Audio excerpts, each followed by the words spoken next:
when I thought I couldn't find my way out. Yeah, I searched the God in me to find my way out. I know it can seem way out, but the Creator flows to and through me from way out. I'm talking way out, way out. Yeah. See, if you believe in the God in you, it's a better place. Creating the force and the power to live a better life. Know that love and joy and peace is one in all of the same space. That you were chosen just like God. Can mine, can mine. How can mine your energy? That's right. How can mine say? Only you can make the change. How can mine share your energy? How can mine shine so bright from darkness to light. From darkness to light. Yeah. And you'll find your way out. Yeah. Oh, it won't seem way out. Yeah. The power of God will flow through you from way out.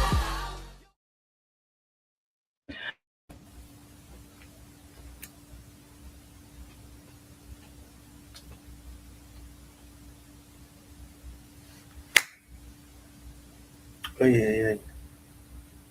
I just killed the mosquito. Hold on one second.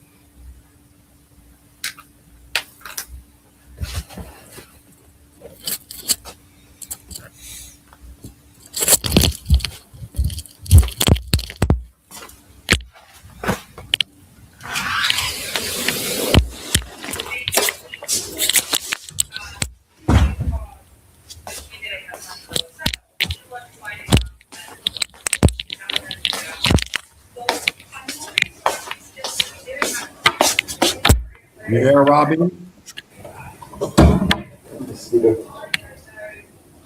Robbie.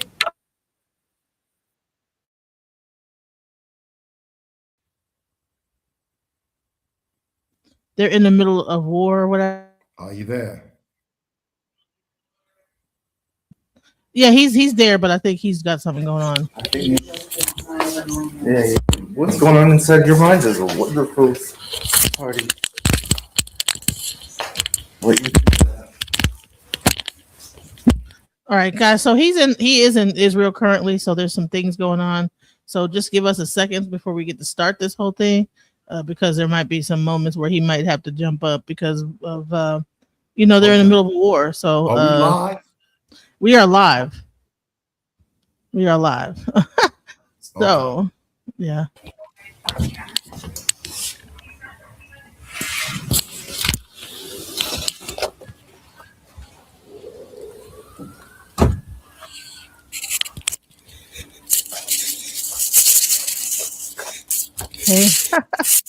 Hey. Hey there.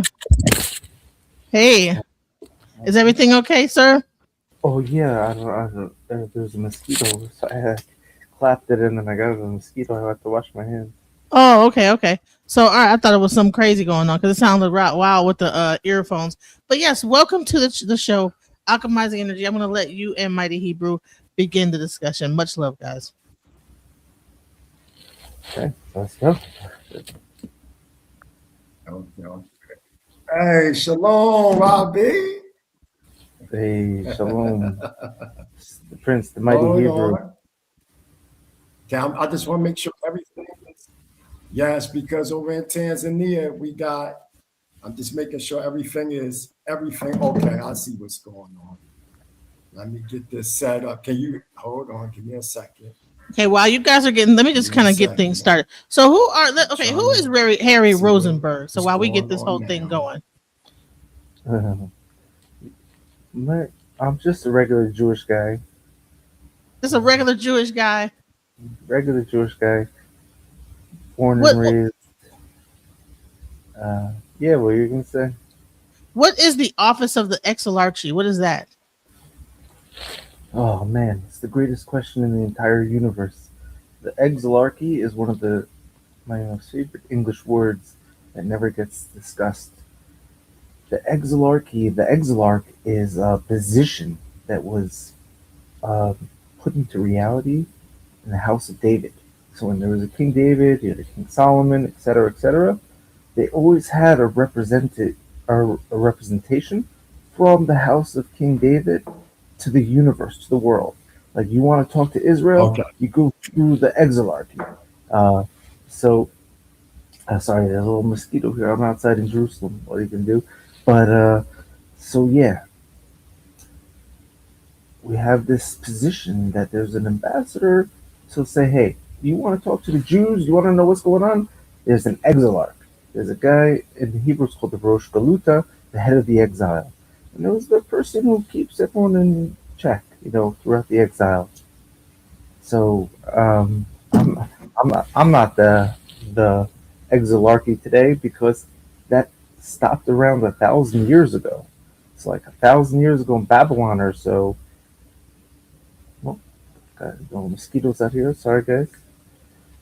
About 1,000 years ago in Babylon, they had a position where there was a man, direct male descendant from King David, who was the liaison between the whole world and the Jewish community. There's a Wikipedia page for this also. People should for sure study it.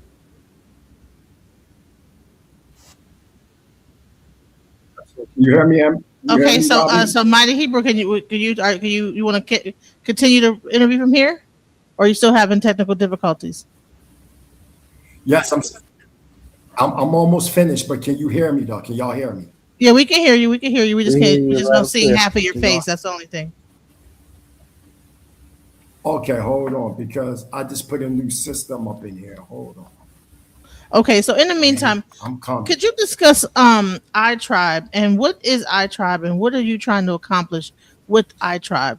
I saw the website. It says that you're reuniting the lost tribes of Israel. What is the I'd be thing happy to behind it? discuss it, and especially happy to discuss while my brother, under pressure, tries to figure out his situation.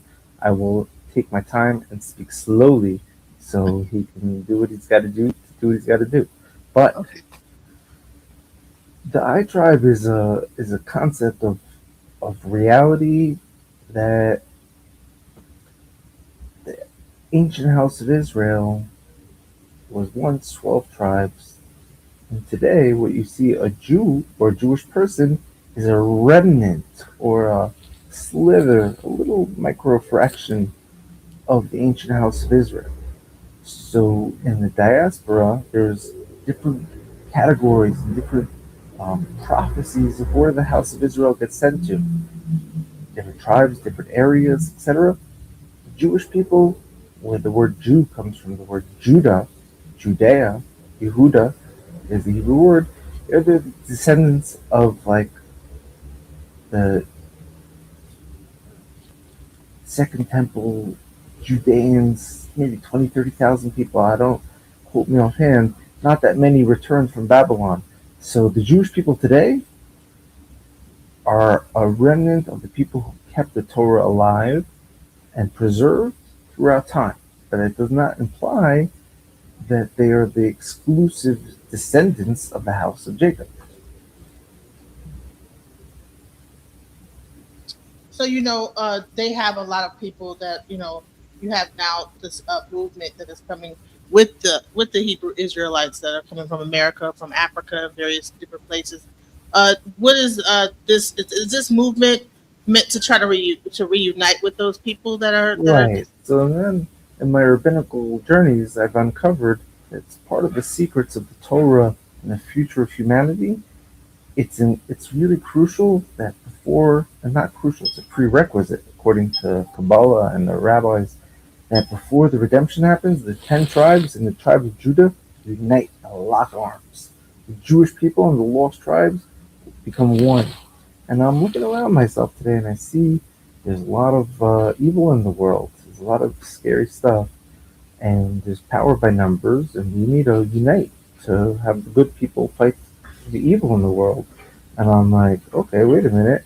We got all these brothers and sisters out here who are our family, but we got some religion separating us. So let's figure out how we can come together. That was so is this mainly like a movement for mainly the lost tribes of Israel, like from a Judaism or a Hebrew, like a Torah based, or is this Christians as No, well, or is it yeah, this mainly? is Jewish. This is from the Talmud, from the Mishnah. This is thousands of years ago, written from even 2,700 years ago when the exile happened. It was written down that they will one day reunite the the house of Israel and the house of Judah will one day reunite in the future, guaranteed, no questions asked. So it's a prerequisite for world peace. People trying to get to world For peace. in I'm order like, for us to have world peace, that we have to unite. not only that, I'm going to quote the Vilna Gaon, which is my great, great, great, great, great ancestor rabbi. Um, First of all, I just want to apologize. I was very under the weather this week. I'm speaking very low, and this is not my normal uh, way of speaking, but I'm not feeling too well right now. But I'm here because we have to suffer for a greater good. So otherwise, I would have postponed. So I'm going to drink a little water also for my throat. It's a little painful.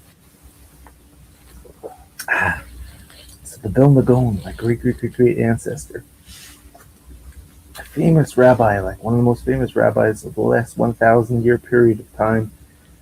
He was a very, very big genius. So much so that in Lithuania today, the banks make like coins with his name and face on it for his genius. He invented mathematical theories and stuff. He was actually even known to do metaphysical things like creating a golem, like creating a Frankenstein out of earth, magic powers. Mm. Um, but this rabbi said that, and you want to find the source? You ask me, I'll send you the source. He says, before the redemption comes to the Jewish people, before the Mashiach comes to the Jewish people, it comes first to the 10 tribes, to the Aseret HaShvatim in Hebrew. And when I saw that, I was like, oh my, this is elephant in the room, because all my Jewish brothers and sisters over here are waiting for the Mashiach, and we're davening for the Mashiach. Oh my guys, there's no Mashiach without the other tribes. That's a prerequisite. And then I spent a lot of years studying the scriptures and the sources to figure it out and to understand what's really going on over here. So that's why, even the students of the Vilna Gaon, my great, great, great rabbi ancestor, they used to write letters. You could even search it now on the internet, on Sefaria, to the lost tribes of Israel, trying to find them. We need you. We're being attacked by some crazy European guys in Europe. These white guys in Europe are coming doing crazy stuff to us. We need you to come help because you're military power, perhaps. It was like thousands of years of two brothers just separated over a long, big planet. So the I Tribe is a project where we're like, hey, forget about religion, forget about conversion, forget about the right of return, forget about who's Jewish, who's not Jewish. Let's all just be on the same page because we got a bigger enemy than each other. Like, we're not each other's enemy. There's some serious enemy situations going on today, and that's why we have to lock arms and bring world peace. Hopefully, God help us. So the idea behind iTribe is not just bringing together people that share in the belief in the Torah or in Judaism, Christianity, or the Bible, but just to bring the lost tribes to find those people that have the bloodline. Is that what exactly it is? If the guy is Christian or Muslim, whatever, he could be confused. He may not have the proper awareness of what's really going on in reality, but that's still my cousin. So, I'm not gonna. He's not gonna get friend zoned because you're my cousin. It's like you coming in, like let's embrace and act like family, and then we can discuss theological things like, yeah, this point in theology we could fight on and argue. That's fun and games, but we're not acting like a family. If we are a family, that's crazy. So, do you feel like there's a disconnect between the Hebrew Israelite and the actual Jewish culture? That there's like a Well, there's a disconnect, and big misunderstanding because thousands of years later, the people are coming back and different storylines and different customs and traditions. They don't see each other. They don't look the same. We're scared and there's trauma. I mean, there's a huge disconnect between these two communities that are both saying, "Hey, we're the house of Israel." So I'm like, okay, let's figure out how we could not have that, and what we do to link up. to work together, right? Yeah. So brother mighty Hebrew, what I've asked him just recently, is there a disconnect between, you'd say, the Jews practicing Judaism and the Hebrew Israelites that are currently, claiming that Well, they're the bloodline, and that the Jews have a certain claim to be the bloodline, and he says, definitely, and he wishes through this I tribe, and this is the website, guys. I keep flashing it to you guys. This is the site that he is putting out, and it's a looks like it's a community where he's trying to put together Mr. Rabbi Rosenberg to join together all the people, all the tribes of Israel around the world. So Mighty Hebrew is actually helping him with that, and so I'm gonna this is the end of my time, and let Mighty Hebrew kind of take over. okay, appreciate it. Do you hear me good, Rabbi? Let's go. Nice to see you out there on the front lines making moves. Do you hear me good? I hear you. Yeah, I hear you. Okay, because I got this new internet system up, but I'm trying to get it connected to the computer. But if you can hear me good for now while it's booting up, because I'm gonna switch it over. What was she saying? Basically, you was expressing the connection of Israelites and Jews coming together, and how you're using I tribe as a premise, which I think is a very good idea. I just want to make sure you can hear me well, correct?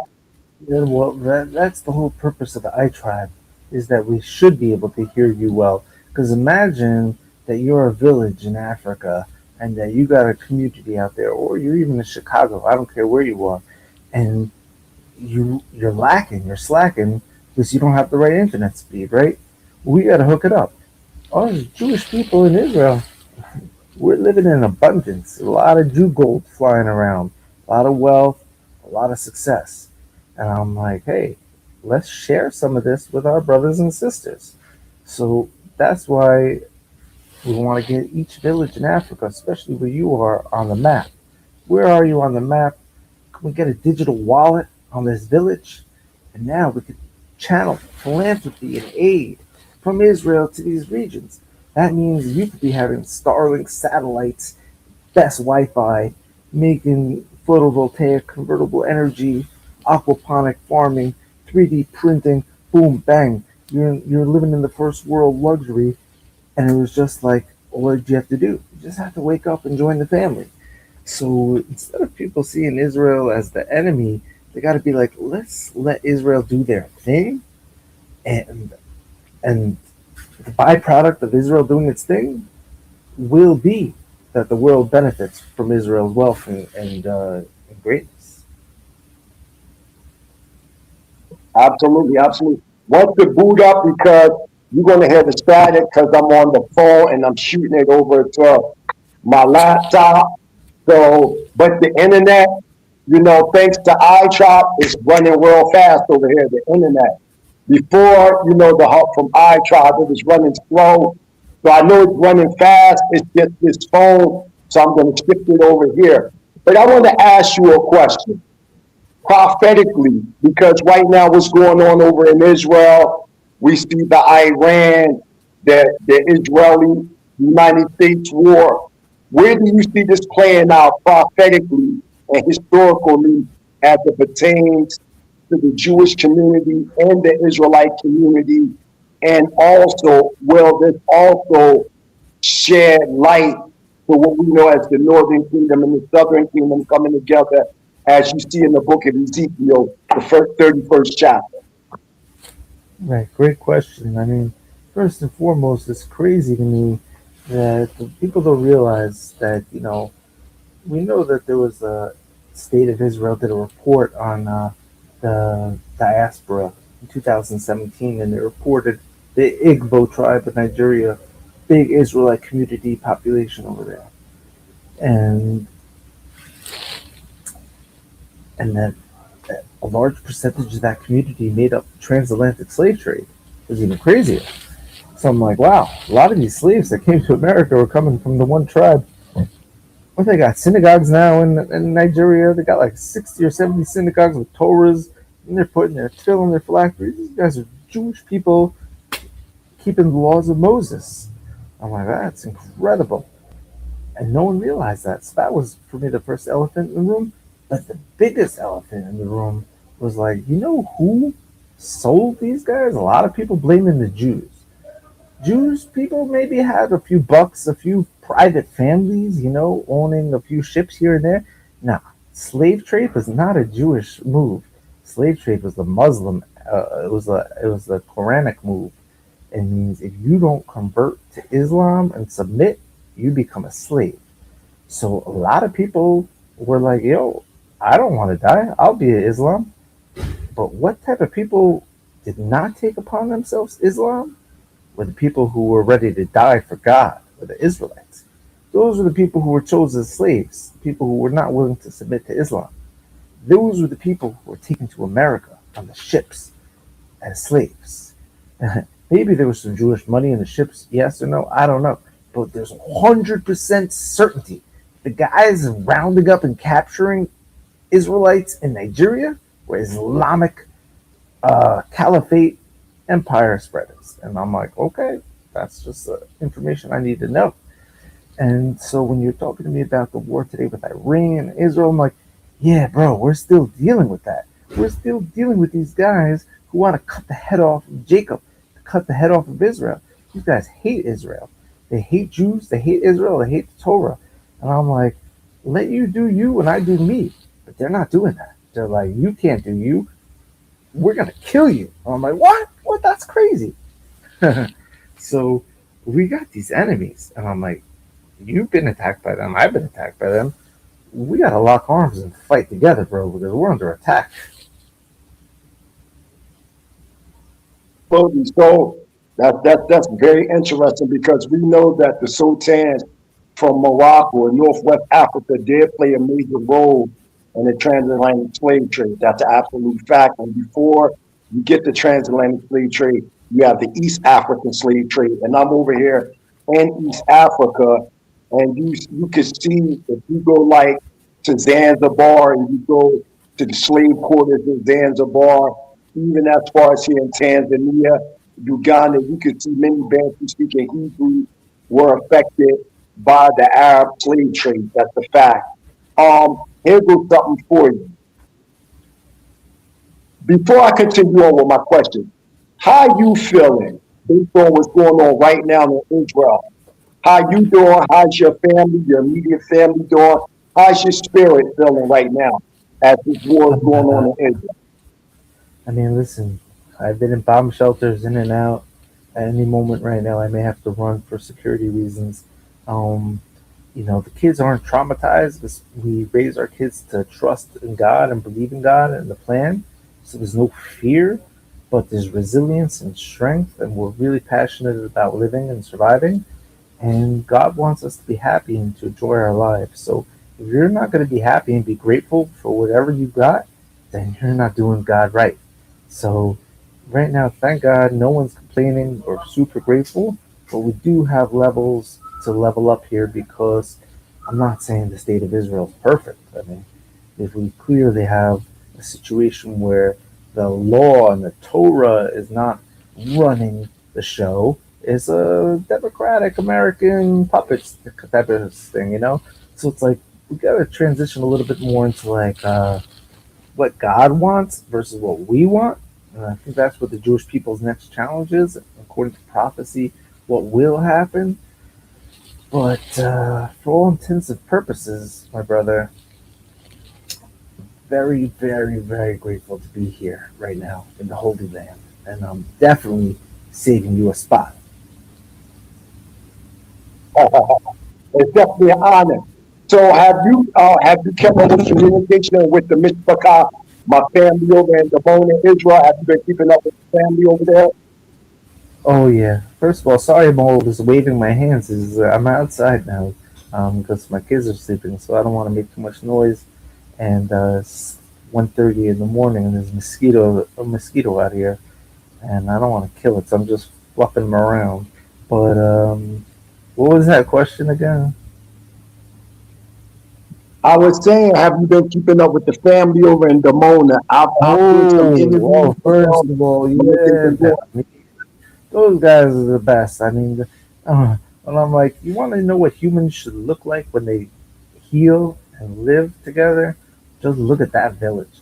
I'm like, every single village in the world should look at the Demona Black Hebrew Israelite community over there and just see how blessed they are, how healthy, how happy. These people don't lock their doors. These people, no one's stealing from nobody. There's no gangs. There's no drugs. There's nothing of the sort. This is the coolest, vegan, healthiest, spiritual, singing, dancing, snappiest community I've ever seen. And I'm like, wow, if this is the potential that lies within the African American diaspora, when they wake up and re-arouse themselves like these guys did, it's going to be a great world. So I'm like, I don't look at the African American now as like how the media portrays it and how I grew up. Obviously, me and my friends had our shoes stolen at basketball courts. When I grew up in Jamaica, Queens. So the stereotypes and all this stuff, and you guys obviously paying your check to the landlord, the Jew guy. So there's stereotypes on both sides. I'm like, let's not look at the exile version of each other. Let's look at the redemption version of each other. What do we look like when we're free and we're chilling? Then that's the African American community, the most beautiful, soulful community that there is, the whole world. I mean, the fact that I had to know rap songs or wear a Shaq jersey when I was in fourth grade, that's the culture. It's like something's going on, you know. So I kept an eye. Now, can you hear me better now? Am I clear? I do, yeah. Thank God it was good. Oh, yeah. Yeah, good, good, good, good.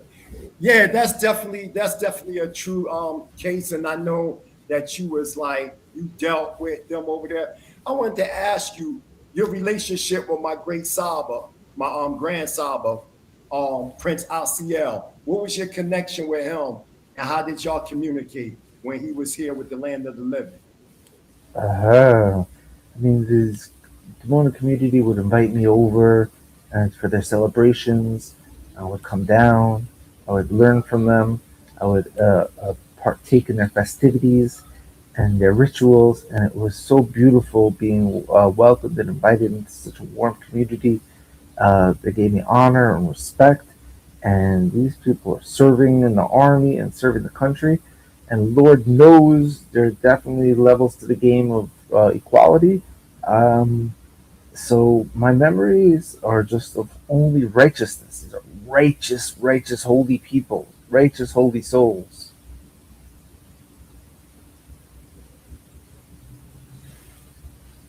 A Absolutely, lot of absolutely. I Yeah, I have a definitely, question, bro. yo, I I had a definitely question. see them with. I definitely you see see the them, it's mosquitoes. But go crazy. ahead, I'm DJ being so Genesis. compassionate because I wanted to slam, slam, slam. Like, yo, Yeah, I don't kill the mosquito. But go ahead, that's DJ okay. Genesis. I have a Okay. question. I was trying to find out whether or not is this this I tribe uh is this a taking undertaking only by yourself, or are you backed by also the community in Israel, the Jewish community, the other rabbis? Are you do you is this a unified feeling that everyone kind of feels that we need to come together, Uh, or is this really an I undertaking only solely by you? I initiated this project as a descendant of the Vilna Gaon, who was like he had an authority on the matter. So I'm like, oh, if I'm from him and he said this is the matter, let's make it the matter. So I made it a matter, and then I went to all the rabbis, every chief rabbi, great rabbis, sages, Torah scholars, and I showed them the text and the sources, and I'm like, listen, here's what's going on. Here's the real. Every single rabbi was like, yeah, this is exactly what we need. Like we're I got a lot of support. Even when I went to the government and I was speaking to Prime Minister Benjamin Netanyahu about this project, he's They were like, it's too good to be true. If you could really take that whole entire community and unite them with us, Harry, you're crazy. You're a dreamer. It's not going to happen. They're not going to want to be partners with us. And I'm like, watch it, watch. And they're like, oh, Harry's a crazy guy. So people in the government, high up in Israel, they were like, too good to be true if this is actually real. So the Jewish people are super excited about this concept about a greater house of Israel forming. And this doesn't involve conversion or the right of return yet. We're not talking about becoming Jewish or making Aliyah.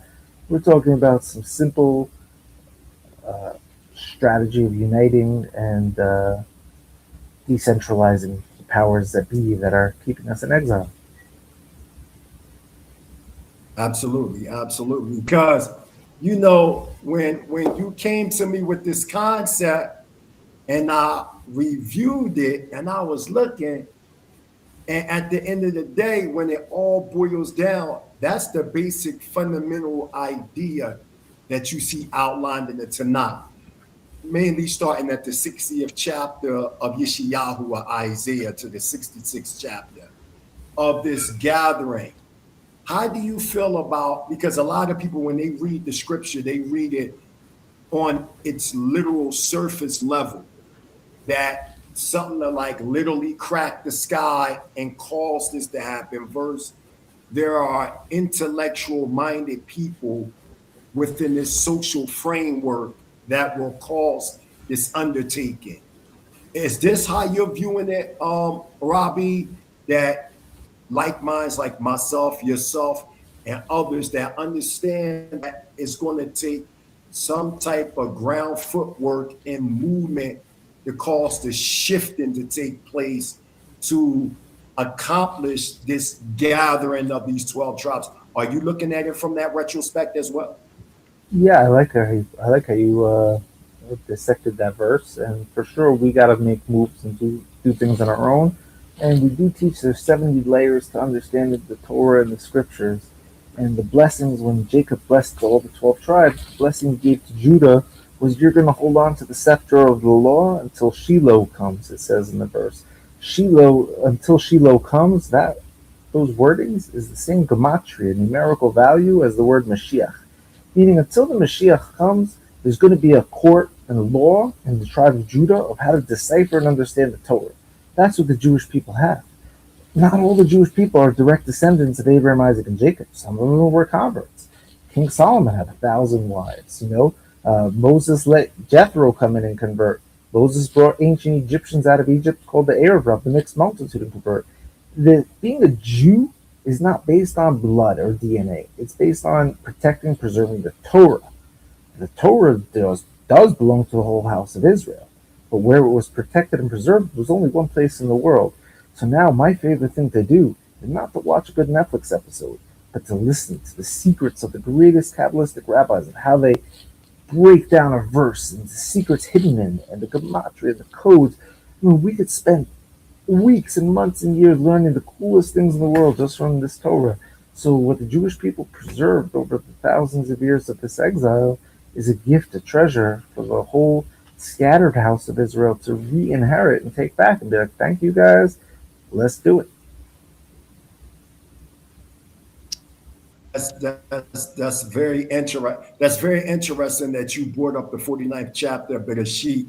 And I know you know Ivrit, and when they say Shiloh or Sheol, I know in Ivrit you will say Shamishay, you would say whose is that? You would say Shiloh or Sheol, that's Shalom, that's it's mine. So, I know a lot of people use that verse to say like this special Messiah will come. But from my understanding, whatever king that's sitting on, or Melech that's sitting on that throne, they will persify Shiloh, because it will be his right to interpret the Torah based on the social construct of the people. Now, you will have people that have mixed arguments. This is a question for you, Robbie, because you will have people say you can't mix religion and politics. You'll hear this. We all hear this.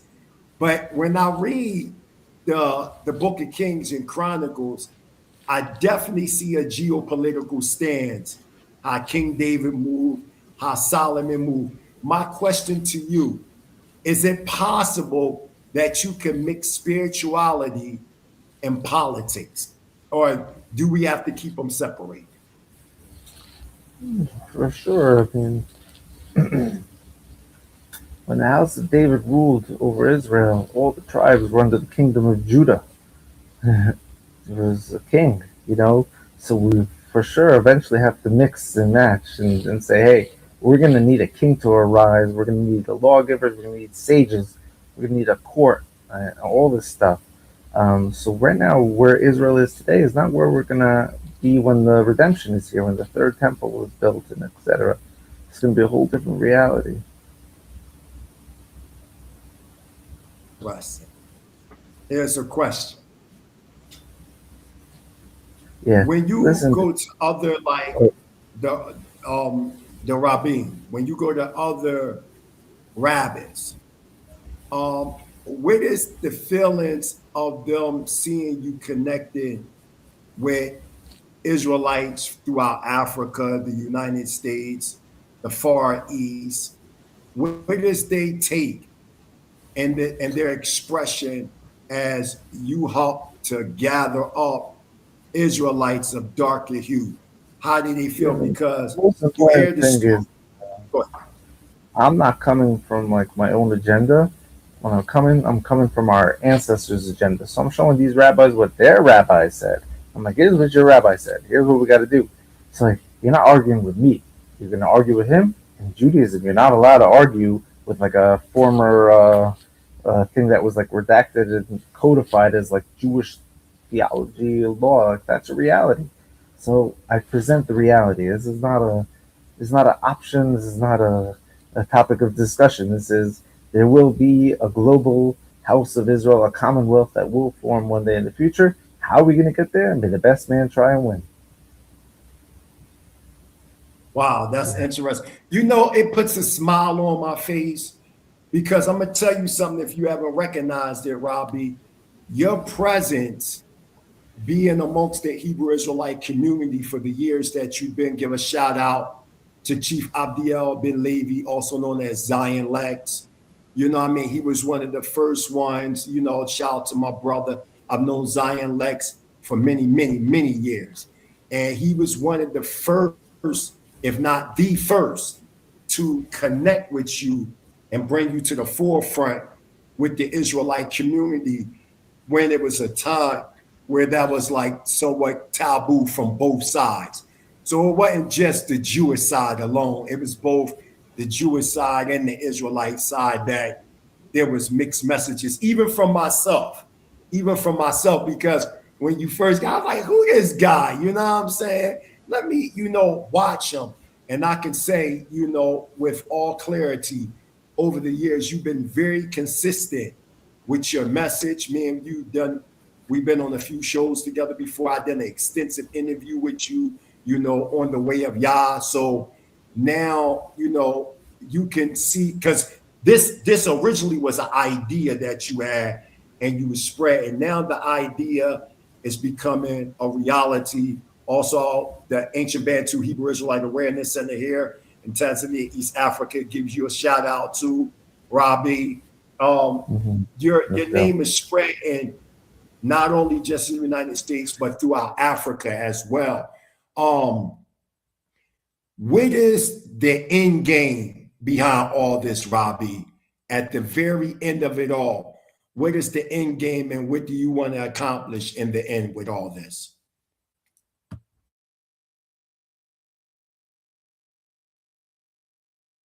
Are you still there? Are you there, Robbie? He'll come back on. Maybe he's having like some technical difficulties real quick where he's at. But this is very interesting, DJ Genesis, because this actually shows that all rabbis and everybody in Judaism isn't saying that, you know, quote unquote, Black Hebrew Israelites or African Hebrew Israelites or Israelites, however you want to call us, are not, they're not saying that we're not Israelites, because this is a respected Rabbi that's known all over the world that recognizes that Black Americans are, in fact, the descendants, the direct descendants of the Israelites. So this is a man that's saying this out of his mouth. Let's just give him a few minutes. He'll come back on. Let me. Yeah, that's interesting, because I mean, for the most part, I've always heard the opposite, that they felt like that they didn't recognize the Hebrew Israelites in America. So this is the first time I'm actually hearing Rabbi actually admit that, hey, because remember when Kanye West was saying that, and also when the one guy, Kyrie Irving, said that, he had to apologize and everything. So it's interesting that now they're saying we need to unite and this, that, the other. But man, I wish that this would have happened before, where you didn't have people's whole career get ruined when they proclaimed this. I think Nick Cannon said that, out in front of everything. And that could have been used, but to unite us, to unite the people. But instead it was used as a weapon to say, well, you're anti-Semitic. Well, if now that you have the rabbis finally coming together and saying, you know what, that there is some truth that there is the Israelites, and that we are going to come together and and put that out there. Now I just wish it would have came a little sooner. That's the only thing. Well, say you had Rabbi Harry Rozenberg, even during the time of Kyrie Irving, and what was going on with Nick Cannon doing presentations of showing the Israelite presence throughout Africa during this time. And he actually did bring up the situation with Kyrie Irving. And like you said, I wish it was more rabbis at the time to speak out. And even to this day, it's really not many of them. But Rabbi Harry Rozenberg is such a powerful energy that he's even causing many of his peers to take a second look. I'm just waiting for Harry Rozenberg, the Robbie, to come back on. Are you back yet, Robbie? I'm just waiting for his, he's coming back. Let me see. So it's okay, system crash. He's restarting it now. He just, okay, his system crashed. He said he's restarting it now. What you can do is, maybe you want to put up a clip real quick, DJ Genesis. You could just type in Rabbi Harry Rozenberg saying they're like Black Israelites in Africa. Matter of fact, let me see if I can grab one real quick, and you could just play while he's setting it up real quick. Unless you are already up there on it. Oh, there you go. Sorry about that. My system's crashed. It's no problem, Robbie. Matter of fact, you right on time. You didn't miss anything. DJ Genesis came on, and we were speaking briefly about what was going on during the time when Kyrie Irving put up I believe it was either TikTok text or something like that, or Instagram text, where he was bringing up a documentary called From Hebrews to Negroes. And as a matter of fact, many people don't even know you actually debated Ron Dalton. I remember that. Did he get to hear what we said about like the whole Kyrie Irving thing, and how like I wish that this movement existed back then when all that was going on? Did he get to hear that? Did you get to hear that, Robbie? Yeah, okay. I'm locked in with you guys. Okay. Cool. So my main thing here is that well, keep going, then I'll respond. Yeah, I was laughing because when Kyrie Irving was brought up, I was like, people don't even know this is the same man that actually debated Ron Dalton. You had, or I'm gonna say y'all had a powerful discussion. Well, I actually found the one big hole in his whole entire ship that sunk his theory that never got really addressed, and that's why I stopped talking to him. I was like, you got so much cool stuff, but you failed at one point. So Ron Dalton's like, he goes hard on the Ashkenazi Jews and there, etc. But I'm like, You can't even argue on the Sephardic Jews, on the Jews of Spain and Portugal of the 1400s and 1300s. Like, that was a reality. And Ron's like, yeah, yeah. I'm like, well, did you have any rabbis, like books written, like texts, or like, do you have any connection to those Jewish people from those Sephardic communities? If you don't, you went into exile and you got disconnected. You got to reconnect. So it's like the disconnect between Ron Dalton and a Maimonides, who was a guy who, was a Sephardic rabbi, who was a advisor to the pharaohs, to the sultans, to the rulers of the world. These guys were powerful Sephardic Israelite dark-skinned men, but they kept the same law that the Jewish people keeping today. I'm like, so Ron, you want to be Jewish? Act Jewish. Like, do what the Rambam was doing. Act like that and keep the laws and the commandments. You're making your own religion, bro. You're turning it into like you are the guy and this is an awakening. And it's like, no, we got a whole thing that's already been happening way before you. And we got to humble ourselves to that. I humble myself to that also. Absolutely, absolutely. Let me ask you,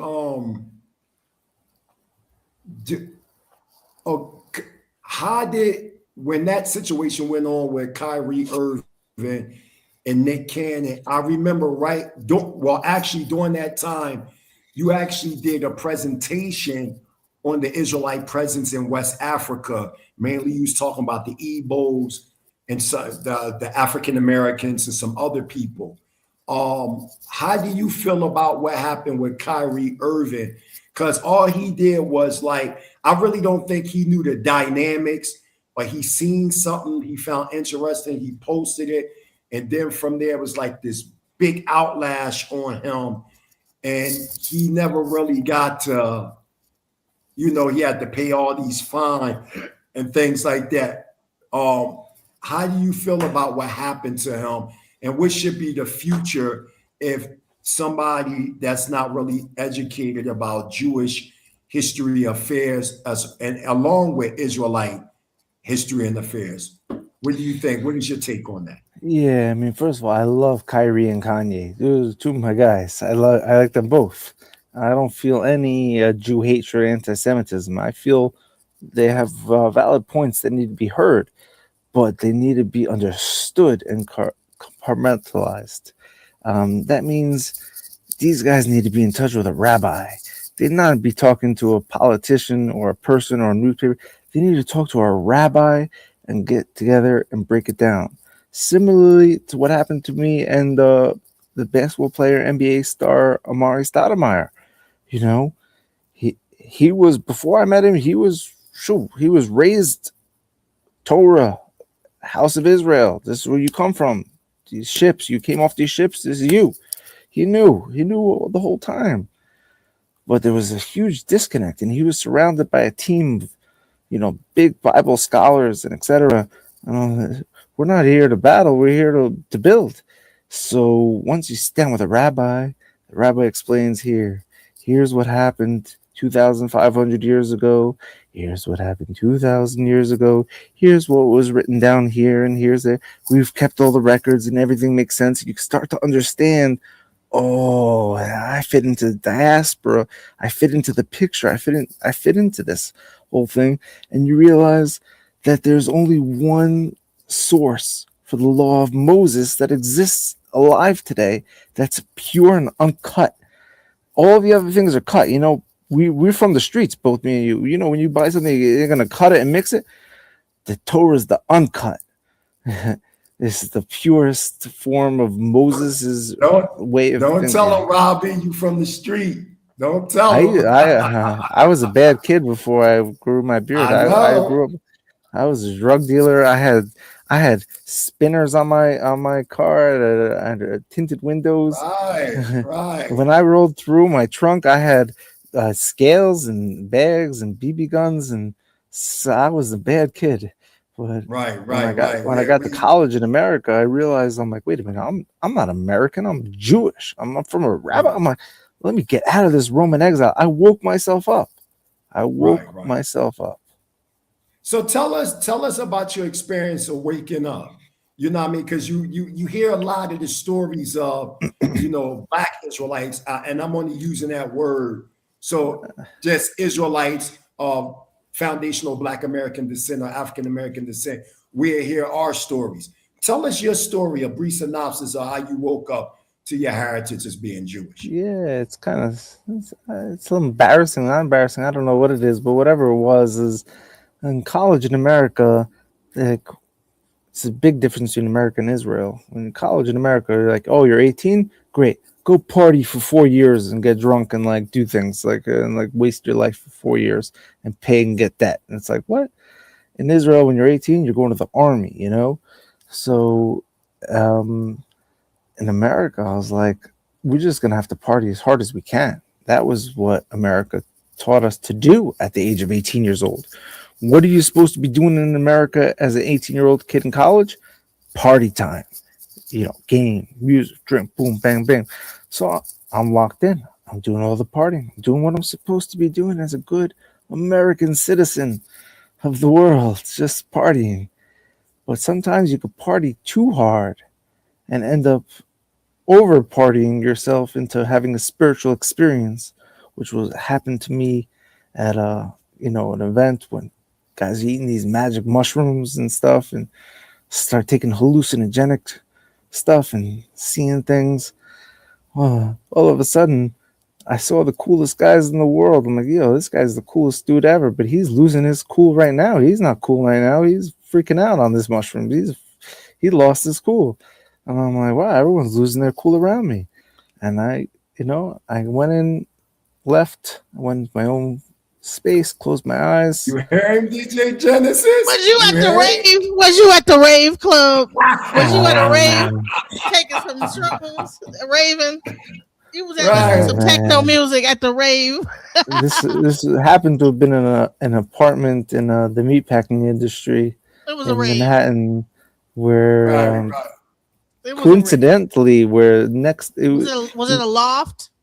No, it was a private, because these young kids in college get their own apartments in New York City, which is dangerous. Okay. So now you got apartments in New York City where these 18-year-old kids have their own freedom to just do things, which is crazy. It's like, who's going to give an 18-year-old kid an apartment in New York City is nuts. So the amount of drugs and things that go on over there is insane. But happens to be, coincidentally, by the way, that where I was next door to where Amari Stoudemire was living when he was on the Knicks, because he was on Jane Street in the meatpacking industry, and this was on Horatio Street in the meatpacking industry. But yeah, at that party, I woke up, I had a whole experience within my mushroom journey, you can call it, and it led me to realize that every single person in this room with me is fake.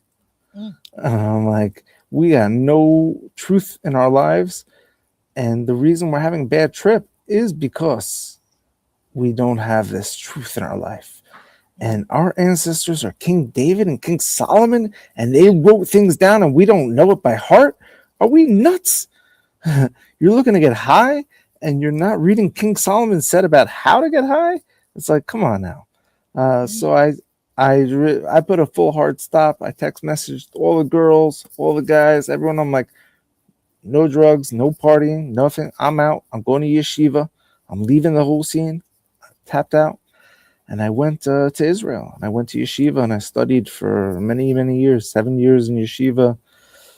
More here, there. I spent, instead of taking drugs to consume, the Torah is the drug of life. I was taking the Torah as my drug, and got me really high. And then I was like, this is the coolest thing ever. And so I got lucky, because if I didn't have that one strange party experience, I would probably be some sleazy Jewish landlord, perhaps, and still comfortable in the exile, making money and not putting my money into the land of Israel. So a lot of people got to wake up. So, I have a question. The Anti-Defamation League, they not to hate on the landlords, by the way. They talk about like this word anti-Semitism, right? Mm-hmm. So when you have a person that considers themselves to be an Israelite, the word anti-Semitism, I mean, is there a separation that is a line that's understood between the Black Hebrew Israelites and like Yeah, I mean, there's so many anti-Semite? nuances. There's been I mean, people have been trying to kill Israelites for like since Pharaoh, like 3,000 years. Like the Greeks were trying to kill Israelites, and the Romans were trying to kill the Israelites, and the Babylonians were trying to kill the Israelites. And then wherever the Israelites go, they're gonna get killed. Why? Because they're unique and they're separate and they're distinct. And so it's like an exclusive club that's not exclusive. It's like, so the intimidation, I think, is what causes the fear of the Jew of like, whoa, like what's going on here? And that's what causes people to want to take us down. But they've been hunting us down forever, Jews.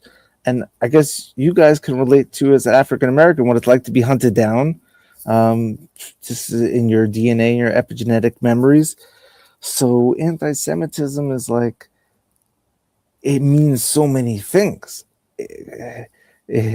It's against the people of, it's politicized. I don't know what to tell you about it, but we're being hunted down the whole time, and we need to get safe really quick, real soon. Is there a difference between a Jew and an Israelite? What is the difference? Yeah, big difference. Because I thought, okay, great call. Yeah, a Jew means you're locked into the Torah and the 613 commandments, and you're like in the order. You're in. Israelite means you could be Zeri Yisrael, you could be the seed of Israel, you could be a direct male descendant of Moses. I don't care if Hebrew Hammer or anyone, father, all the way back to Moses. You're a direct descendant of Moses. That doesn't make a difference to us. It's all about, are you in the code or not in the code? So the house of Israel is the scattered seed of the Israelites. There's 40 million in Afghanistan, 50 million in Nigeria, all throughout the whole Silk Road, all throughout the world. There's clans with customs and traditions from the ancient Israelites. That's all fun and games. That's the house of Israel. The Jewish people are like the football team huddling around the ball, like holding the code, holding the Torah, so that when the time is right, it could be reshared with everyone. So that's the distinction. Between, like, you can consider it like a distinction in the ancient Israelites. There was like a priest and an Israelite, right? In the Israelite camps, you had the priests and the Israelites. They're one nation, one people. One has a role of service and study, and one is just to chill. So the Jewish people is like kind of took upon themselves the role of that priestly class. Like, we're going to keep the law, we'll be here to serve, and you guys could be the house of Israel.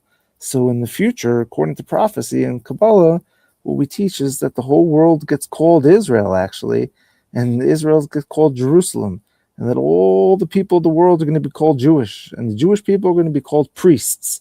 So you want to be a priest? Yeah, you're going to study the law, 613 commandments, how to break it down, how the Torah works, flow through it, how do we teach it? All this stuff, you're going to memorize it and lock it down. You could be a priest also. You want to just be a regular Israelite? That's all good. But whatever it is, we got to make sure there's no evil in the world, and we're free to enjoy this planet like God intended us to do. All right. So the Jews are considered the priest of Israel. In the future, not yet. Oh, okay. So that's what the goal of it is. It's like the Jews become the priests, the Israelites. The people that serve. Yeah. So he's the job of the priest is to serve. So what I'm getting from him, he's recognizing us as being Israelites by the seed of our fathers, but in a spiritual sense, in the higher realm of things, he's saying that the Jewish community, they held hold of the Torah, which the Torah is actually the template, so to say, to return the people back to their sovereignty. Because remember, when we read all throughout the scripture, the children of Israel violated the Constitution, which is the Torah.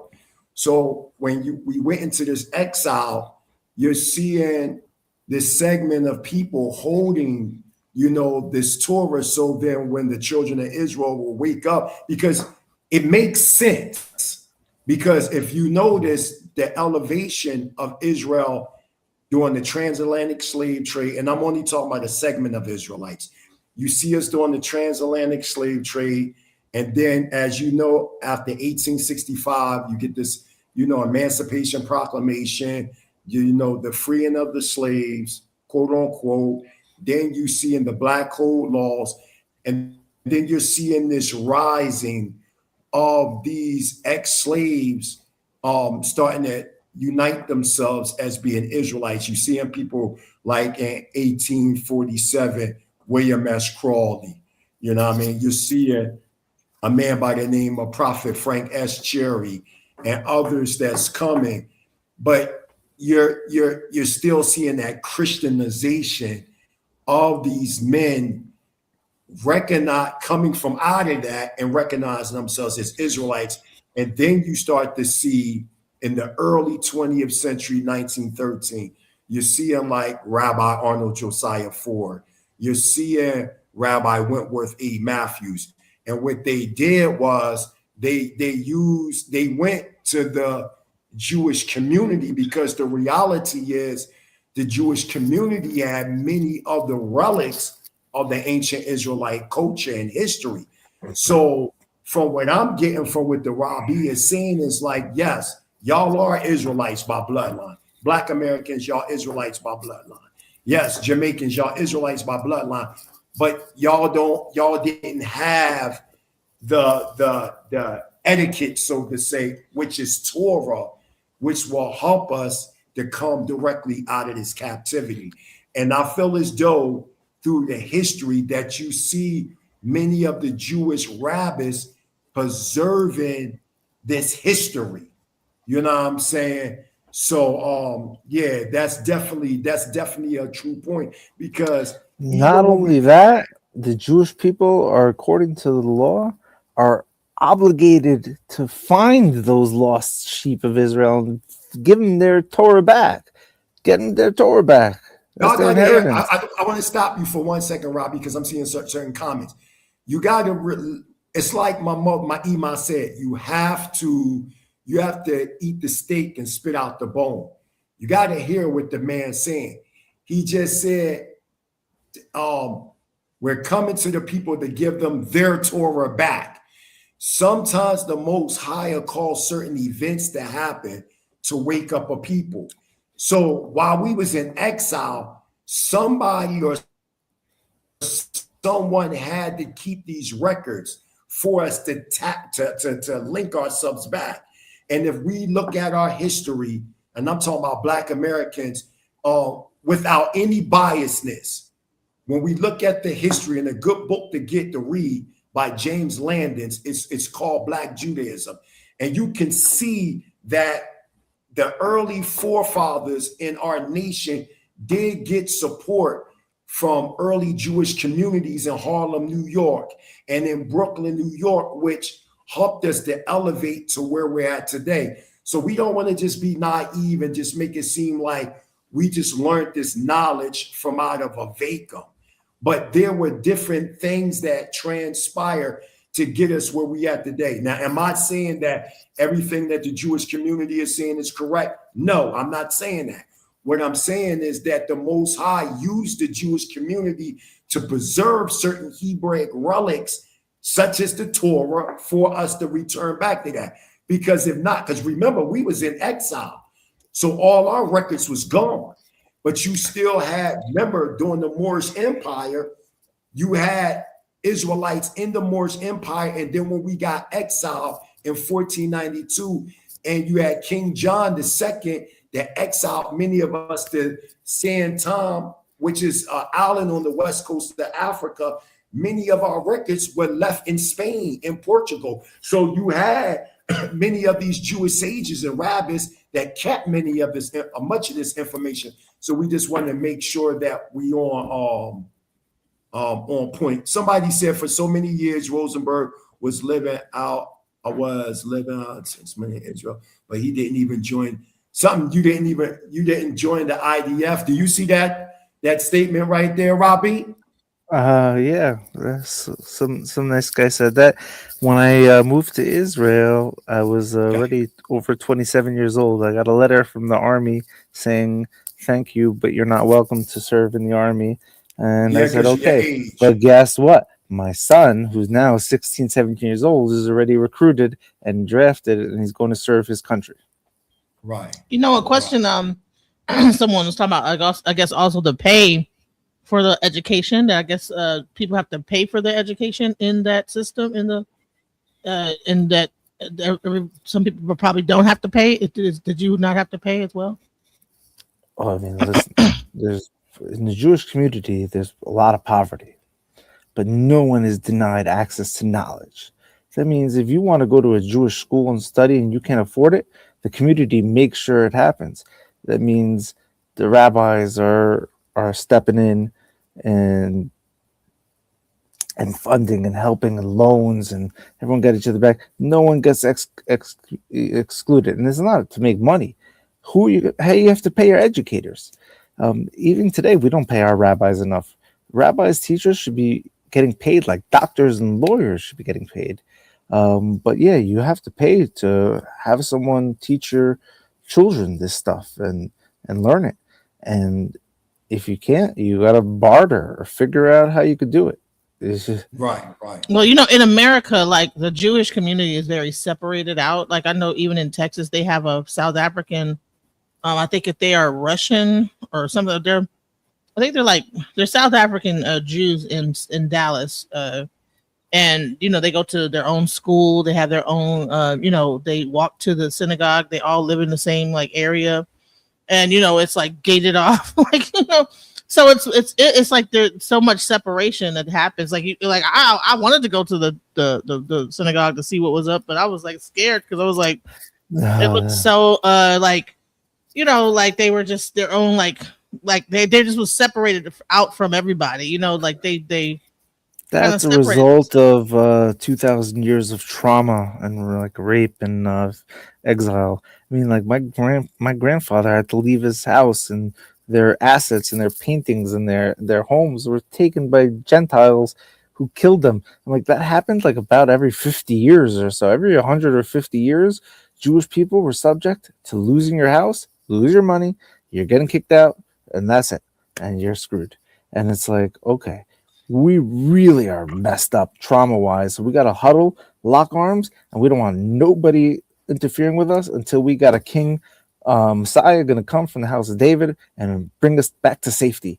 So don't expect to find a friendly, happy Jew because we're just coming out of 2,000 years of a very bitter experience.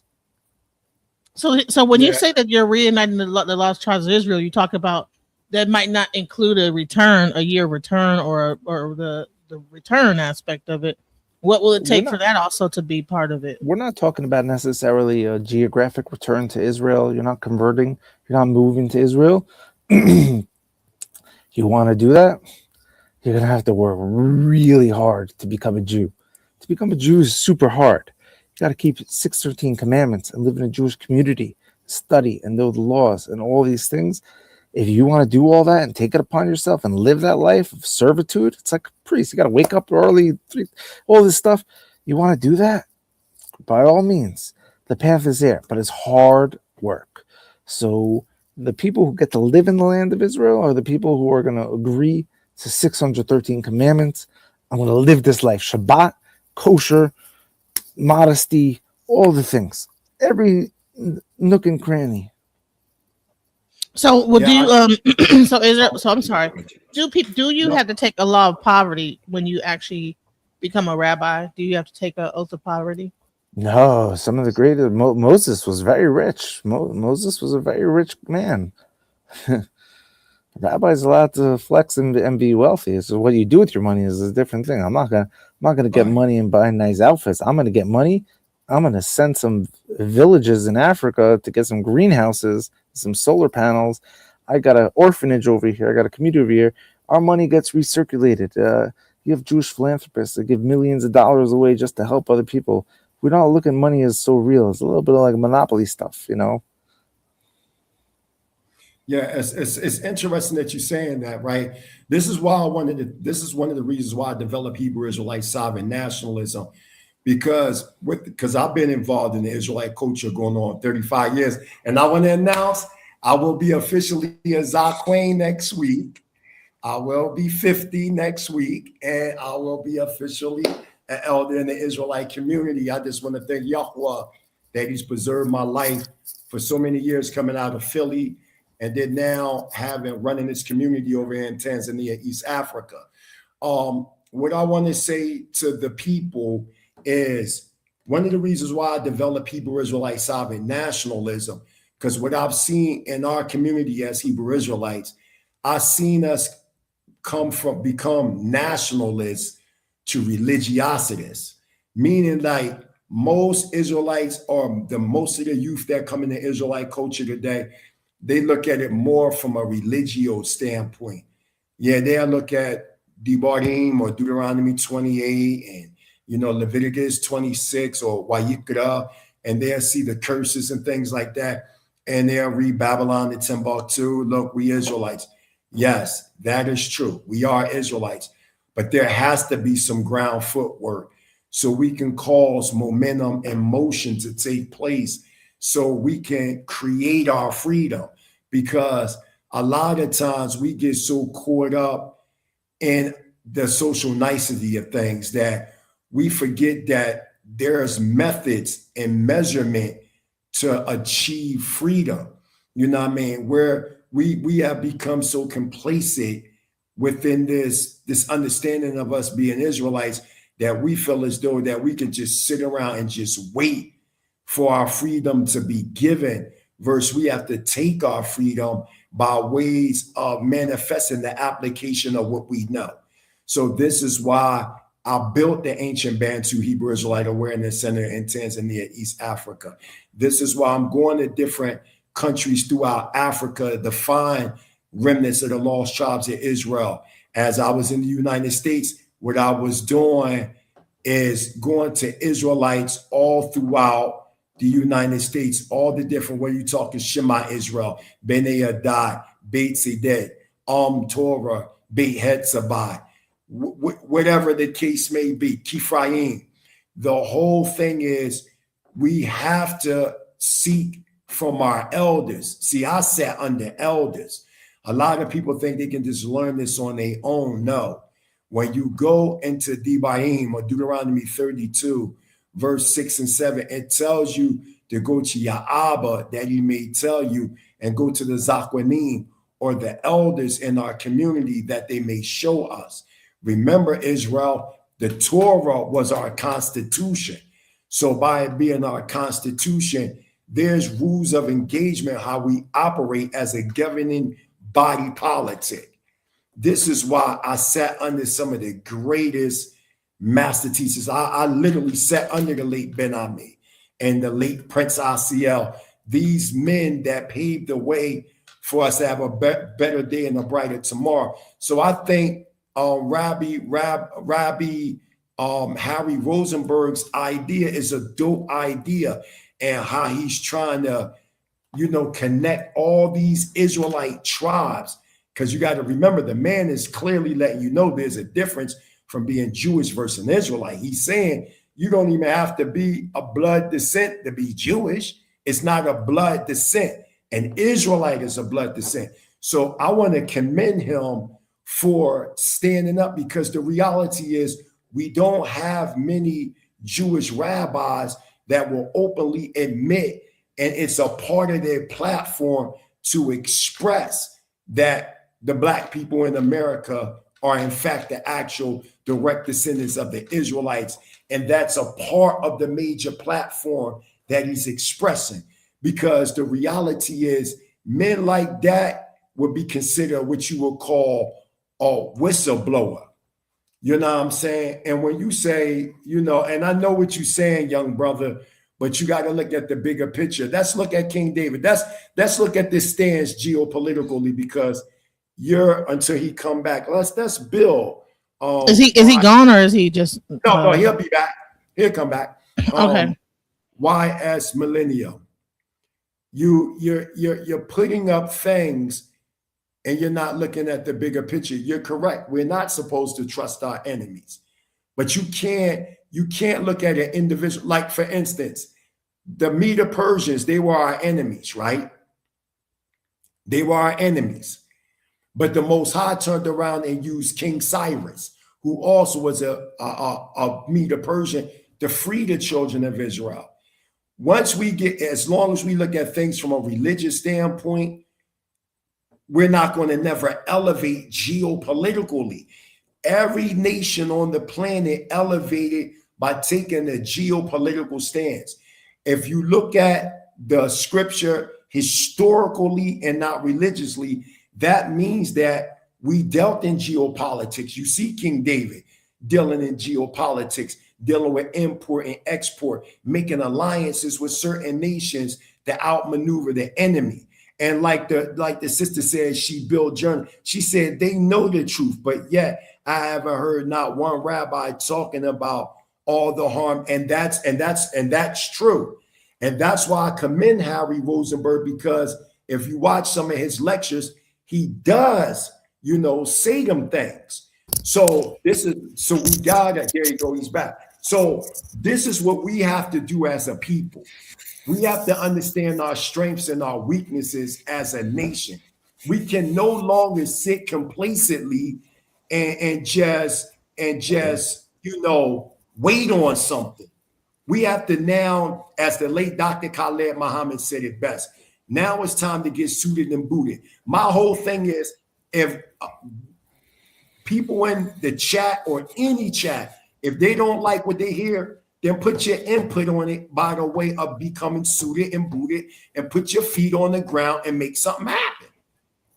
This is, we can no longer say, I don't like that, but we're not doing anything. This is why when I developed Hebrew Israelite Sovereign Nationalism, I couldn't just say, I'm the founder of Hebrew Israelite Sovereign Nationalism, but I'm sitting in my nice home in the United States and I'm not doing nothing but just coming on social media and talking.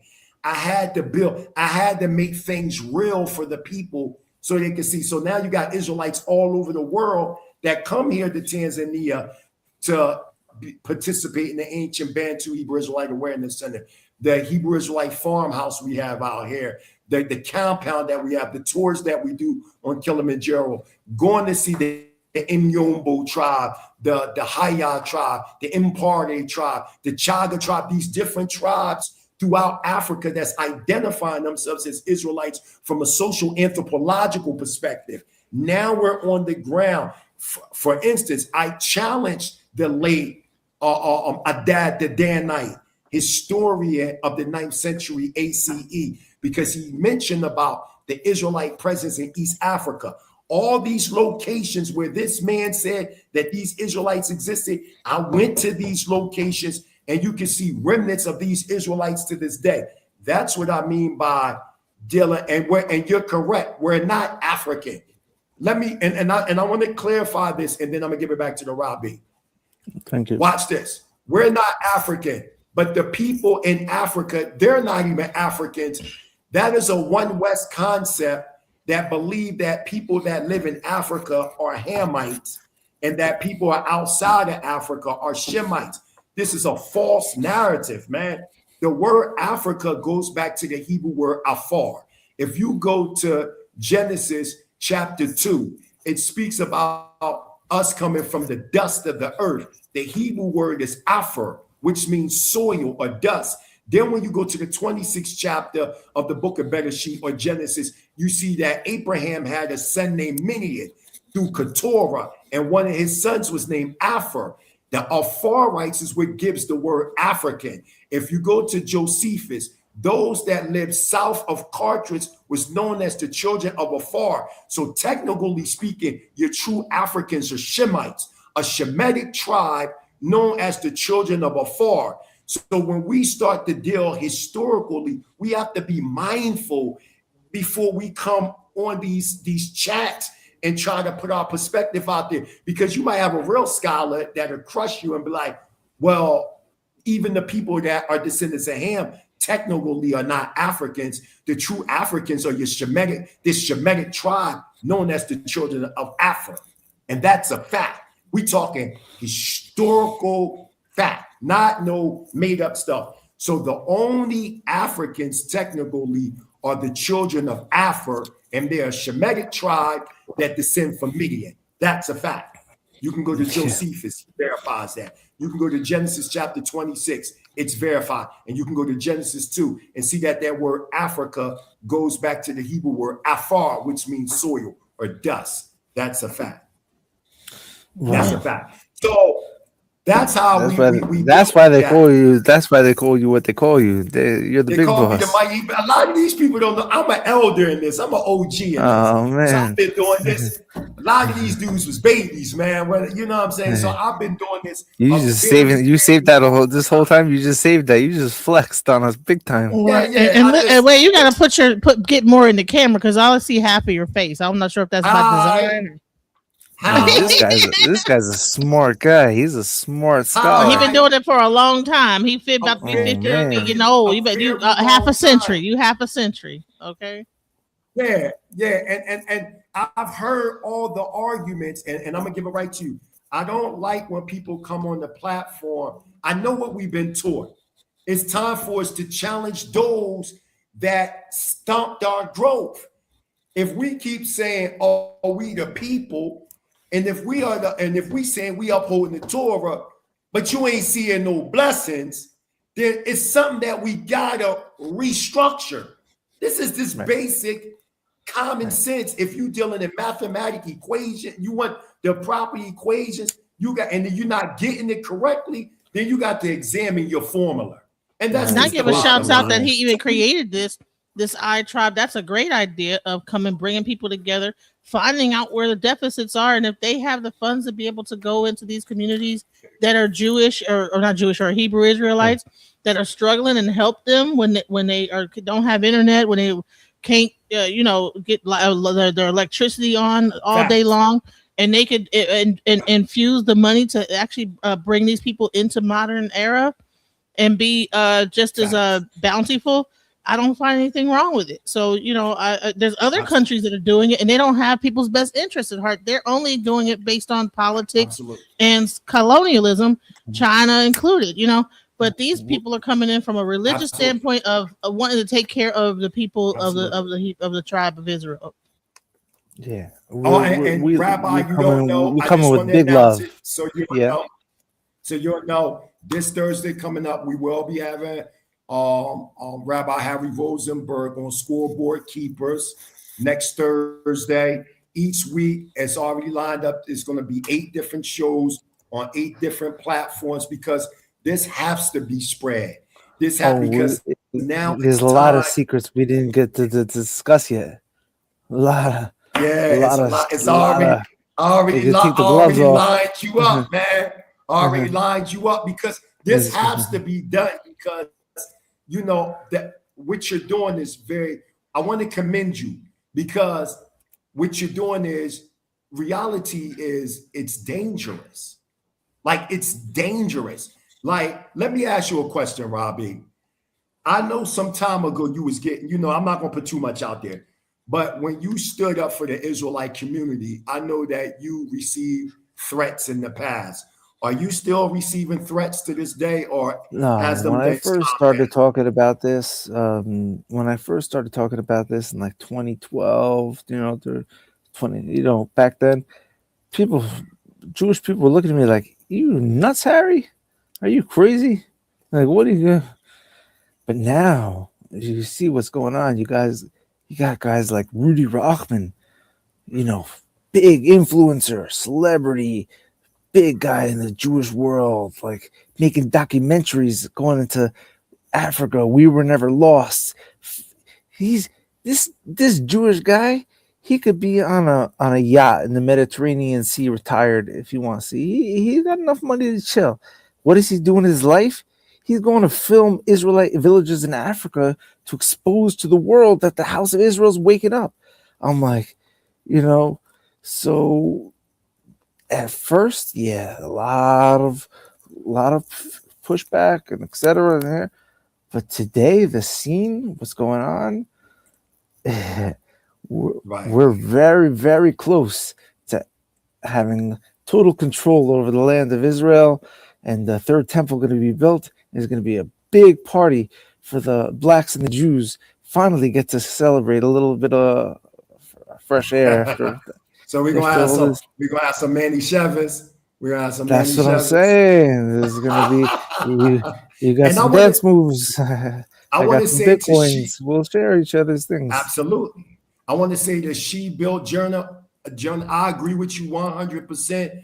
This is why, yeah, when he says the blacks and the Jews, he's saying the Israelites and the Jewish people. That's what he's saying. But I want to say to the sister, I agree with you 100%. There is a total disrespect, and that's why I'm FBA all day, foundational Black American. There has been a disrespect with people in the continent of Africa against Israelites that might be labeled certain byword names throughout Africa and even with Black Americans. So let's make this clear. When we talking about Israelites in Africa, we're not talking about what is being considered African people or the Hamitic people. We're talking about those of the Shemitic descent that is Yeah. still in Africa. Okay, We're so talking. I just We're want to talking make that clear. about. We're talking about villages of Israelites having forced or sold into slavery. Josephus mentions how many different ways we fled into Africa, how many times we had to run from trying to get from our homeland. These people are not African. They're not they're not from Africa. They're from Israel. They ended up in Africa for maybe 1,500 years, 1,500 years or so. Who knows? Right. And So technically speaking, Israel, and I heard you say, and which I definitely stand on it, but I know you speak in the context of what people know today. But technically speaking, Israel is northeastern Africa, well, on the Israel's on the African tectonic plates, I think. tectonic plate. Yeah, That's a that's fact. it's part of Africa for sure. But for all those Africans out there who are, still drinking blood and doing things like that and breaking the laws of Moses and all that, that's all Facts. good. We're gonna go there and we're gonna hook them up with some money and some laws and some code so they can enjoy the life that we're living. And that's make it clear. When he's saying African, he mean Israelites that's following fetish ways. Because a lot of people will be like, oh, he meaning the Hamites. So I'm trying to, because you got No, we gotta Israelites in the stop. Everyone's comments, got to stop trying to compartmentalize. Like you're this, I'm this, and this. Like, bro, right? there's only two things going on here. You got the Jews and the scattered house of Israel. That's it. Right. Right. We're not concerned about nobody else right now. But I gotta ask you a question, but to another topic. But I want to give honor before I ask this next question to everybody in the chat because everybody's words matter. Everybody words matter. Because like I said, Robbie, you was gonna have some pushback. That's gonna I be a mean, we may natural have to thing. do a part two because I'm already doing this whole thing. I'm sick, and you can hear my voice is not how I Yeah. normally sound. We're about to close out. I'm gonna give you two Mhm. more verses, and what you told me to do, I just put that inside your WhatsApp. You know what I'm talking about. Yeah, What we talked about earlier. I already put there we it. go. All right, two I'll consider it questions. closed with a done deal. Oh, okay. Oh, wow. That's already damn. That's Because fast. You move. 420 You is move like 420 is the gematria of Egypt. Mitzrayim is 420, and no. You could. All right. Look. Here's a question. yeah. It's a loom. You always hear of a loom. I got to give you a couple hard questions. I can't just let you go like that. We Jewish gotta leave something. conspiracy. Yeah. Jewish Oh conspiracy. man. Yeah. I got to. I can't just let you go like that. All right. Happy, bro. So there's a thing that we know about the Illuminati. What is your intake to the Illuminati and the effect of global power and Jewish influence behind all this? What is your intake on it? Because I know that you acknowledge the Illuminati do exist, but give me your intake. What's your First and foremost, I appreciate you asking that question because that's the final battle that we're going to have to face. okay? And I may be the only guy in the world who can expose certain secrets about this thing. And it's going to get crazy. But Okay. it's not going to be today on this conversation. It's going to be for the next one. I remember one time you gave the interview I did with you on the way of y'all. I was praying I'm to the ready. Most High. I I'm said, ready to "Yo, go, you but I man." need Kanye to call me. If Kanye gonna call me, I'll be like, now I'm gonna say the secrets that are gonna be said. You get Kanye Yeah, on we the phone with need. I me. mean, I when need to be you did that, protected and safe. listen, when you did that last show with me and you was going there, I said, "Oh my God, I hope this man they Oh don't do nothing to man, this man because he putting it out there." the No, banks but don't cancel you my don't have credit to. card. You don't have to. You don't have to get. Listen, you don't have to get that deep. Just a brief synopsis. The concept of the Erev, of the mixed multitude, is when Moses left Egypt with the Israelites and they went to the desert. He didn't just leave with the Israelites. He left with a certain class of magicians, of wizards from Egypt, like dark Right, sorcerers that left and rolled through with Moses. And they're like, yo, we want to join the Torah. We want to be in on. We want in on the club. Moses like, yeah, come on. Moses is a right, loving, happy guy. He's like, yo, let's roll. right. And those guys ended up causing the sin of the golden calf. They ended up making Mm, idols, mm, pedophilia, human sacrifices and blood sacrifices and stuff. mhm. That's 3,000 years of infiltrated within the Jewish world through Moses and the Erev. Some crazy ancient occult systems. And that, my friend, is the final battle before the Mashiach comes, is to cleanse ourselves of this ancient Egyptian culture within amongst ourselves. And like I said, that's the tip of the iceberg, but I can't talk about it too much until I'm protected and safe. You gotta get Kanye to call me, and I will let it all out. I I haven't spoke to Kanye West in probably like 15 years. You know what I mean? The last time when I was in Chicago, I had a run-in with him, some time ago. Maybe I can Yeah, make some arrangements because me and Kanye that together could stuff you were save the whole saying on world. that which you expressed right there, if people don't know what is going on, and I believe some people they can read between the lines when we came out as a mix, huh? No, I was just saying I got these mosquitoes. Sorry. Oh yeah, the mixed multitude.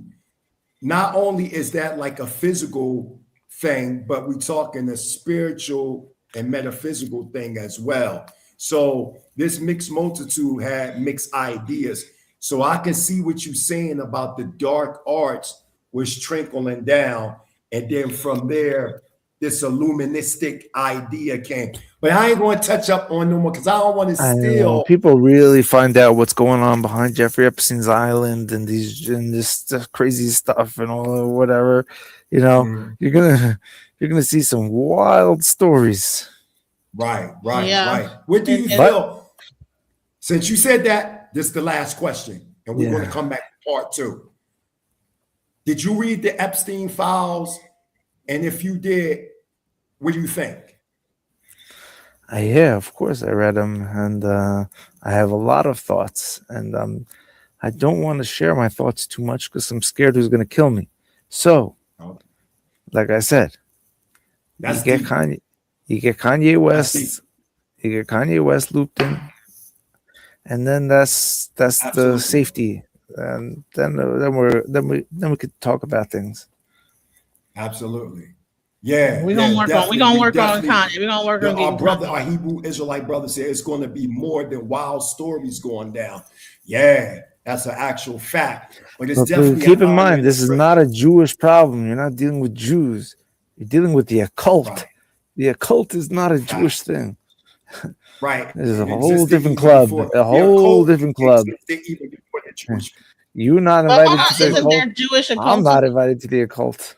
Isn't the Kabbalah? Isn't Facts. Facts. the isn't certain And these and things and as occultish? No, we develop and The keep having these, Kabbalah is the power of a human when he becomes a spiritual master, what powers he has.